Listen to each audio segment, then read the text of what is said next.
You're listening to The World at 8 with Lynn Mozart.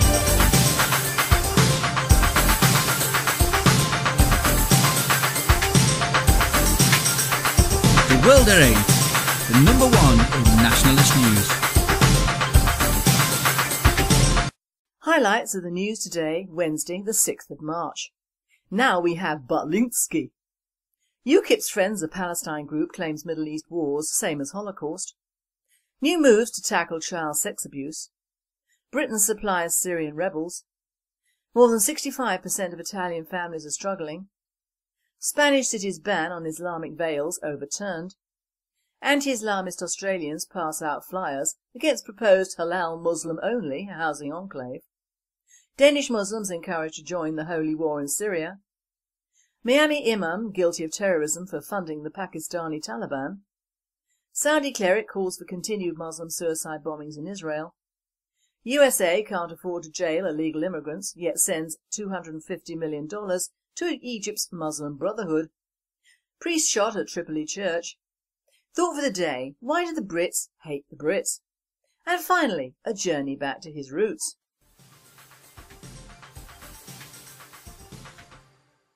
UK news. Butlinski. Butlins goes to Eastern Europe for staff while jobless Brits are told there's no work at the camps. The Sunday Mirror will have to forgive me, but their story is important, even for a red top.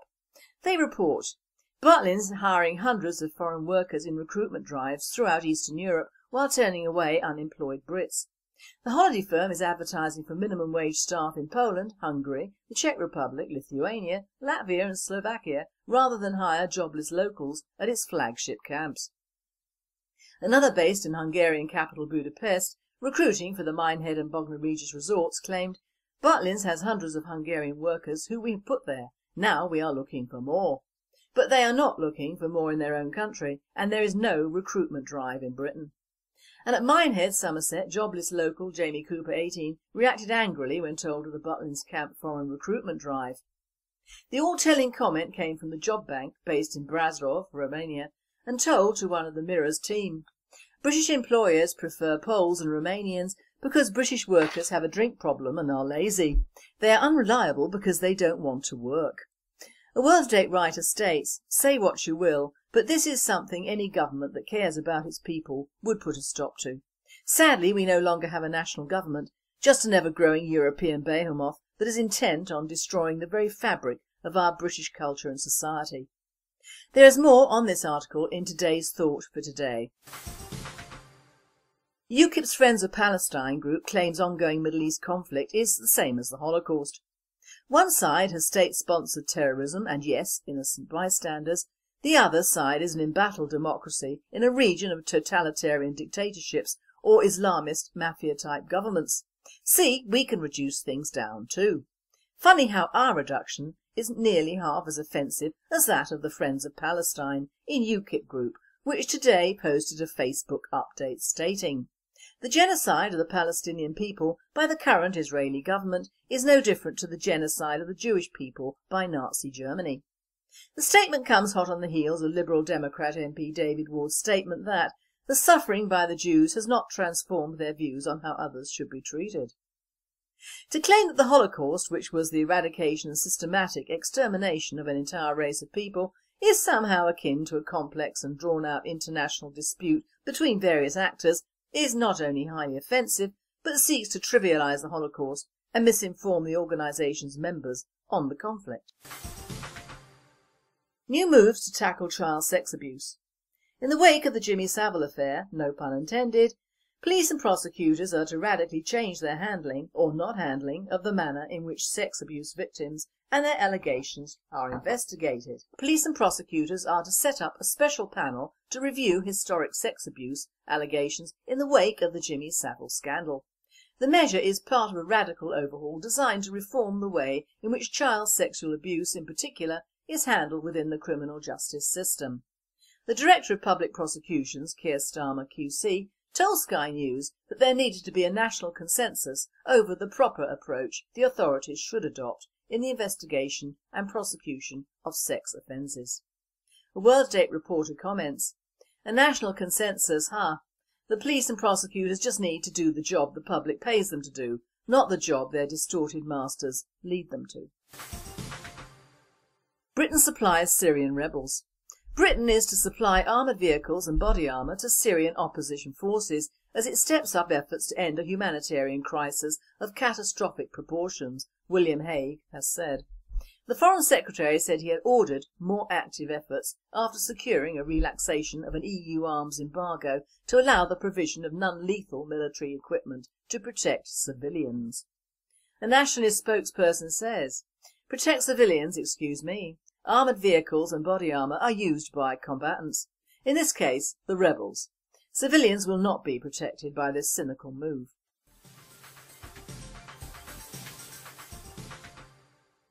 European news. More than 65% of Italian families are struggling. Italian news sources are writing that more than 65% of Italian families cannot make it to the end of the month with their current salaries, according to a report recently issued by the Bank of Italy. The alarm raised by the country's central bank said that those hardest hit are young families and renters whose monthly income is not sufficient to cover living expenses. Spanish city's ban on Islamic veils overturned.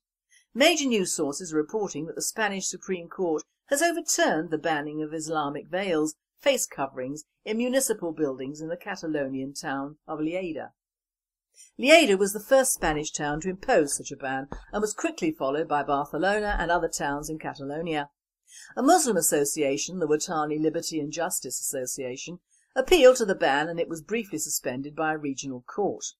The ban was later upheld and then appealed to the Spanish Supreme Court, who stated in their ruling that Lleida was not entitled to impose such a ban. It further ruled out that in line with Spanish and European rulings, such a prohibition must be based on a law which does not exist in Spain at present. Danish Muslims encouraged to join holy war in Syria. Danish Salafists support the Al-Nusra Front, an armed group close to Al-Qaeda, reports The Daily, which launched an investigation following the death in Syria of Slimane Haj, who was born to a Danish mother and an Algerian father. In courses, videos and internet communications, the Imam of the Kuba Amaga Mosque in southern Copenhagen is encouraging young Danish Muslims to take part in the jihad in Syria. On its website, the newspaper also reports that Salafist group Help for Syrian.dk, Help for Syria Denmark, is collecting money using a poster showing a young pistol-toting Muslim who is apparently willing to die for Allah.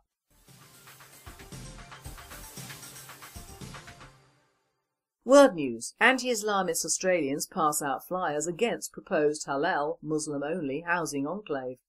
Residents have been bombarded with an anonymous anti-Islamic letter drop protesting against the proposed development of 150 houses by Catawba Homes in Riverstone and 30 in Showfields to start. On Islam, reported Revo Respect, Responsibility and Recognition founders Danielle Fragamelli and Caroline Parks said hundreds of flyers titled Future of Riverstone, a Muslim Enclave, as well as an 8-page booklet titled Islam Aggressive Religion, Totalitarian Political System, had been distributed. Ms Parks said, "We think the flyers will give residents a preconceived notion about the Islamic development which could be wrong. That's the idea." Controversial Dutch politician Geert Wilders also referred to the Muslim enclave in Riverstone during his speeches in Sydney last week. The distribution of anti-Islam letter protest plans to build a halal housing project in the northwestern suburb of Riverstone is inviting condemnations from the leftist dhimmis across the country for spreading bigotry against Muslims in their culturally diverse society. Many elderly people have told me they're scared about the proposed development because of the flyers, Danielle Fragamelli, one of the founders, said. Releasing the plans for the housing project last January, the developer, Catawba Homes, says the interest-free project will be Australia's very first project of its kind for the Muslim community. But opponents say the project could turn into a Muslim enclave in Australia and raise tension between Muslims and non-Muslims. Caroline Parks, the other founder of Revo Respect, condemned the flyers for spreading wrong notions about Islam.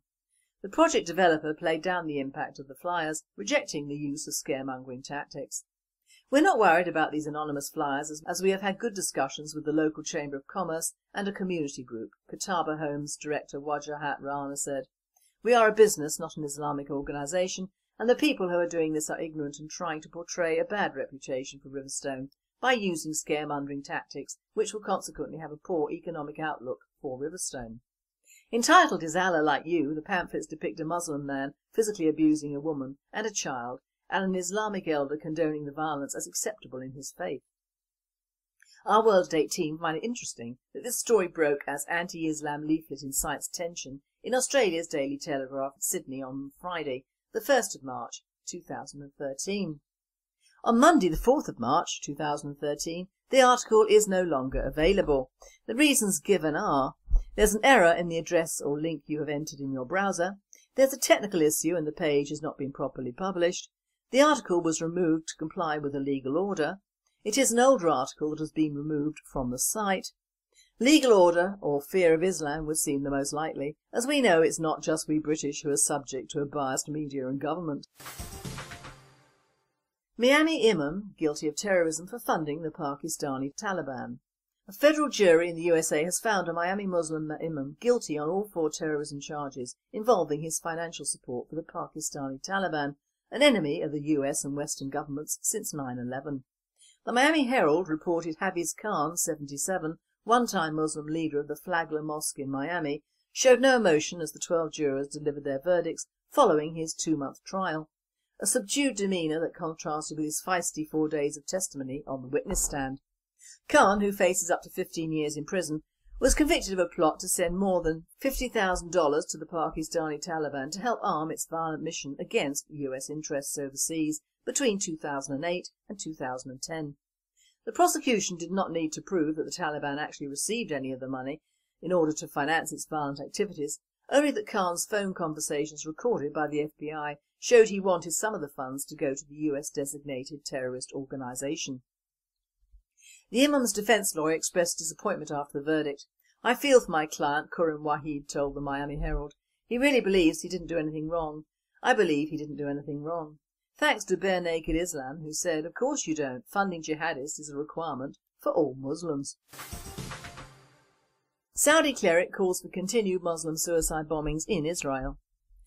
A YouTube video entitled "Saudi cleric Mohammed Musa al-Sharif cites protocols of Elders of Zion, calls to continue suicide attacks in Israel," provided by MEMRI TV, Middle East Media Research Institute, was first shown on Iqra TV Saudi Arabia, January 17, 2013.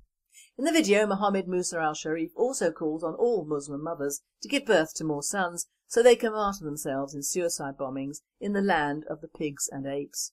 Imagine the joy of the mother whose 4 sons became martyrs, after which she happily handed out sweets. Unfortunately, al-Sharif regrets that he will not be able to martyr himself for the cause at this time. Iqra TV Saudi Arabia is not to be confused with the Iqra TV 24/7 channel that broadcasts from the heart of London to UK and European audiences via Sky Channel 826. USA can't afford to jail illegal immigrants, yet sends $250 million to Egypt's Muslim Brotherhood. Janet Napolitano, Director of Homeland Security, claims that the Obama-initiated sequester is causing such budget headaches that she's been forced to release illegal aliens from jail. At the same time, John Kerry is in Egypt giving $250 million to the Muslim Brotherhood. World Date says, "It seems we aren't the only country to beggar ourselves in the name of foreign, or is it Muslim, aid." Priest shot at a Tripoli church. Even the Italian news downplays the seriousness of the situation of Christians in Libya, as the shooting of an Egyptian-born Catholic priest in Tripoli is mentioned under the headline "Libya, ENI, gas flow not a problem, but situation unstable." So reads the headline from Ansamed, as they lead with, "Although the interruption of gas flows from Libya to Italy following clashes involving local militia at the ENI Melita oil field isn't worrying in terms of energy supply levels, the overall atmosphere of instability in Tripolitania and Cyrenaica doesn't bode well. Added to the tension is the attempted murder of an Egyptian-born Catholic priest in Tripoli, who was shot by an attacker wielding an AK-47. It's the first time that something like this has happened," said Monsignor Giovanni Martinelli, who, along with the police, is puzzled by the surprising attack. In the country, the Salafi confuse the issue. They don't allow debate, they shoot. They invade, they kill. This type of Islam doesn't engage in dialogue, said Martinelli. Acts of intimidation against non-Muslims and in general Westerners in Benghazi are on the rise. World data not puzzle, this is what the world can expect from the not so benign intervention of Western governments to bring democracy to Islamic nations. Democracy is not replacing secular dictators with autocratic religious intolerance, it is destructive.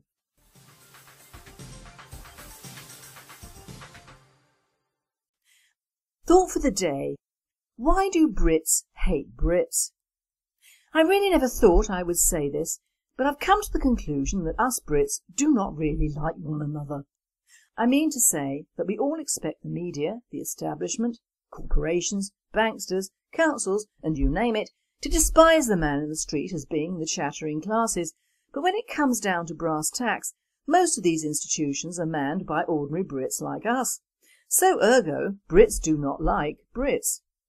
Gone are the days of the jobs for the boys and the old school tie in most corporations and businesses, which is unfortunate in some ways because this has given way to a class system which has not gone away but merely evolved into something very odd.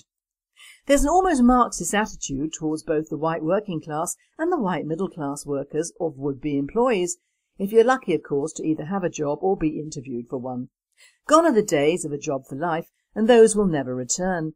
But British employers must hate their own countrymen because few of them will actually go on to employ their fellow Brits. We have two factions at work here on a huge socio-economic scale. The first one is the Marxist approach. If you're educated and white middle class, you will not be considered for a job that the interviewer thinks is below you. This effectively puts the interviewee on the back burner at once. It also effectively rules out the middle class, middle-aged person seeking any job after redundancy, because usually the only jobs available to those people are well below the pay grade they previously occupied, and often imply to the part-time work now being encouraged by the government and various employers. The term "where do you see yourself in 5 years' time" is a well-planned out for most interviewers, as is age and class. I was always tempted to say, and in fact did say at one interview, when younger, well, not working for you. But of course I didn't want that job anyway. But now things are very bad in the job markets, so few people can be choosy over what they take on. So if you're white, middle-aged, middle class and educated, beware the Marxist backlash. It will not be kind, especially if you're applying for a blue-collar position. This particular brand of interviewer probably came up the hard way and resents applicants which they, often quite wrongly, think have had it easy in the past. I remember an awful story about Pol Pot in Cambodia when he had everyone who wore glasses shot, that is men, women and children. Pol Pot reasoned that if they wore glasses, first of all they could afford glasses and secondly they could read books. This did not sit well with Mr. Pot, and the same line could be drawn from aspects of the French Revolution. Even the servants of the nobility were taken in the tumbrils, and these were the people who the revolution was supposed to help. It seems to be in a certain gene of humans that anyone who appears better off, better looking, richer and generally more anything than they are for the chop one way or the other, under the guise of being too posh, and we English excel at that one, although thankfully not at national level yet. The second string to this very nasty bow is the multicultural angle. Now this one is squirming its way about and through the roots of our society and government and all branches of industry, both corporate and ordinary businesses. It is one which the ordinary man in the street, who is neither well educated or posh or rich, can fight, which is why it's so very clever. The only people it helps are greedy employers and immigrant would-be employees. It turns Brit against Brit in the truest sense of the word, because it influences the way the indigenous peoples and families survive now and in the future in the UK. I was sent a snippet from our South East Information Officer and it tells a story, one that is sickening in its honesty, and you must realise that no one, absolutely no one, will pay for this or be hauled up in court. Butlin's, that haven for the working classes, bless them, was brought about after the last war when it built its reputation with traditional and inexpensive holidays for working people. Butlin's, which employs around 3,700 at 3 UK camps, celebrates its 77th birthday this year and has an annual revenue of around £180 million. And in an open hatred of its own people who have worked and attended holidays there for many years, It is advertising for staff in Eastern Europe. This is bad enough without the fact that they are turning away Brits from applying. This report was in the Mirror on Sunday, and I will read some of the remarks. Butlins is hiring hundreds of foreign workers in recruitment drives throughout Eastern Europe, while turning away unemployed Brits. The holiday firm is advertising for minimum wage staff from Poland, Hungary, the Czech Republic, Lithuania, Latvia and Slovakia, rather than hire jobless locals at its flagship camps. One Polish recruitment agency, which has a contract with Butlin's holding company Born Leisure, told Sunday Mirror investigators, "They tell us how many people they want to employ and we do the job and find them. There are lots of jobs to be had." Another based in Hungarian capital Budapest, recruiting for the Minehead and Bognor Regis resorts, claimed, "Butlins has hundreds of Hungarian workers who we've put there. Now we are looking for more." But as jobs are dished out more than 1,000 miles away, there is no recruitment drive in Britain, and many people desperate for work and living within a few miles of these camps are being told there are no jobs available for the summer season.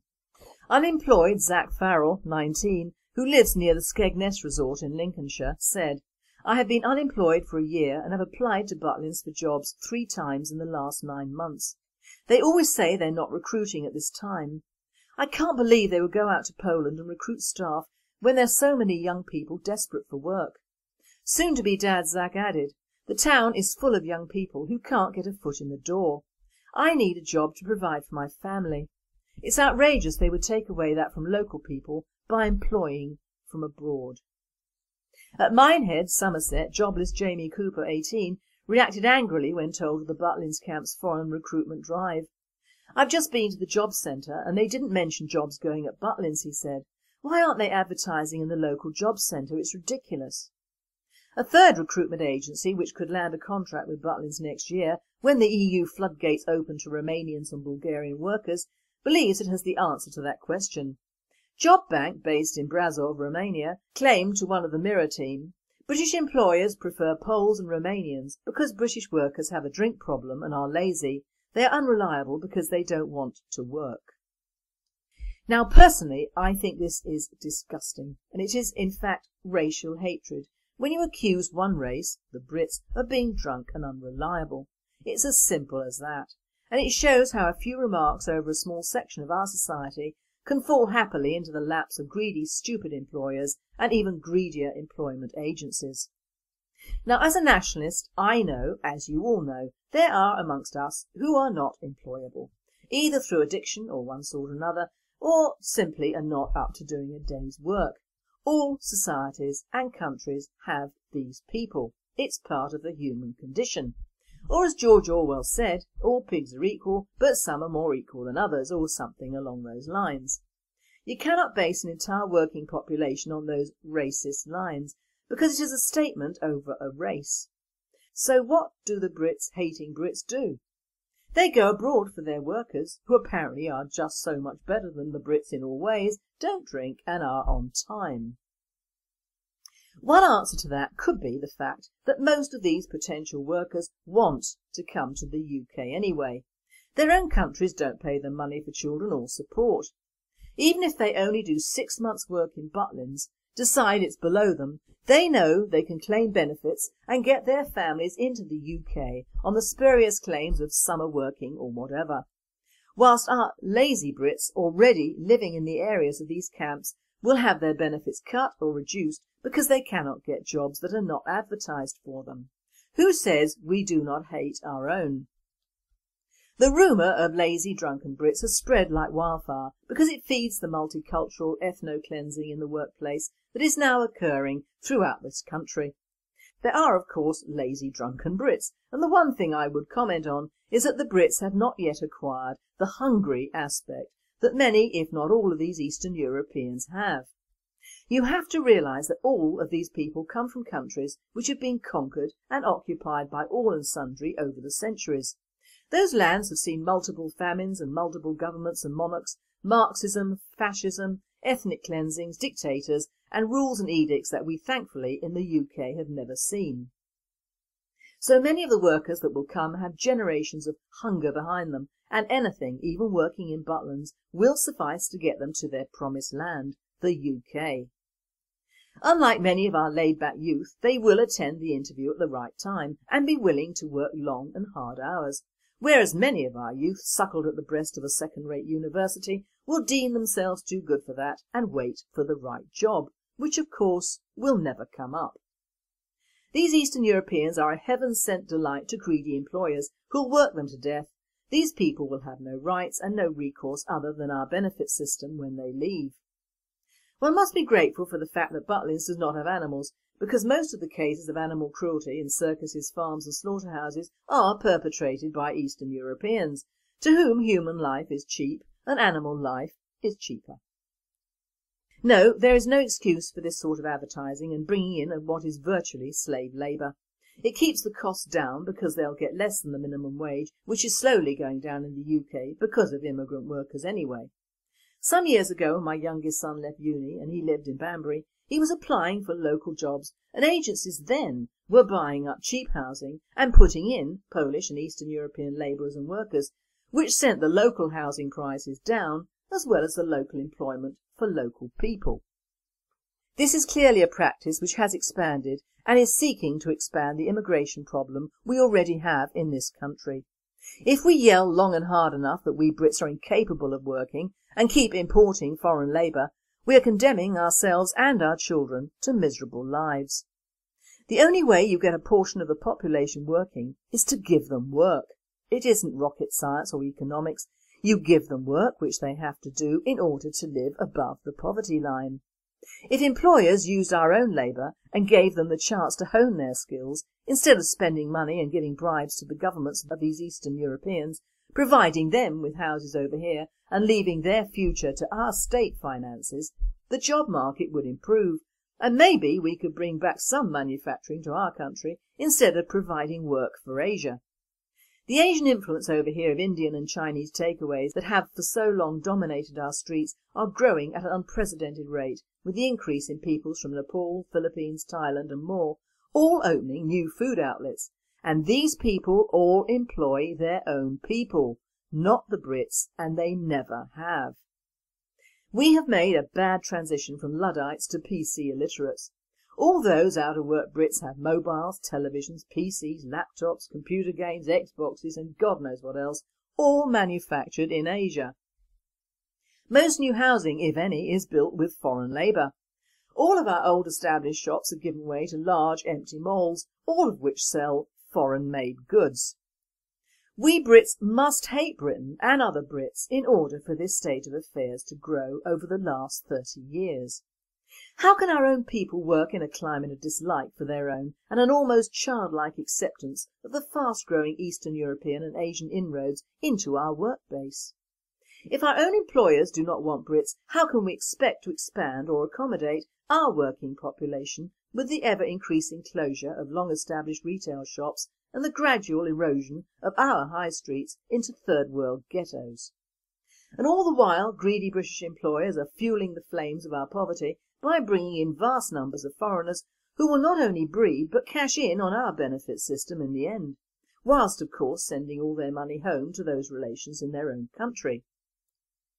Britain does not benefit in any way from foreign labour. Our workers do not benefit. Our country does not benefit. The only people who do are the employers, who should be deemed as traitors to their country and their kind.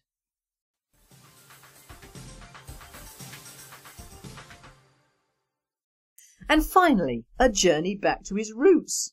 A cat has travelled 3,400 miles in the plane from Egypt to the UK. It's been reported in the Telegraph that a Persian cat called Bisou crawled into his owner's luggage in her Cairo home as she prepared to visit her sister Monica in Nottinghamshire. His owner, Mervat Sweetie, only realised her pet was in her luggage while she was in a taxi on the M1 up to Notts, after the 6-hour flight to Heathrow, when a relative rang her from Cairo to say her pet was missing. Bisou survived unscathed, being thrown about by baggage handlers not known for their caring attitude towards passengers' luggage, let alone in Cairo airport, and Monica, 40, said, "How could he survive? At the airport the cases could have been thrown and banged about. Mervat, 42, returned to Egypt after spending a few weeks staying at a flat in Mapoli and visiting her sister, but Bisou has had to remain in quarantine at Calogram Kennels in Chesterfield, where he is still awaiting the all-clear to be shipped safely back to Egypt in the summer. Mike Binks, owner of the centre, described the cat's adventures as a miracle. This presenter says Bisou's travels are retrograde in a sense, as the domesticated cat originated in Egypt, and Bisou unwillingly left his roots to explore. The picture of the cat in the bag was really lovely, and when you think of certain pets whose owners pay a fortune to have them shipped abroad and they still die or are injured, it's a miracle Bisou survived. Still, he'll be going back to the home of his ancestors very soon. You have been listening to The World at 8. I am Lynn Mozart, and I wish you all a very good night.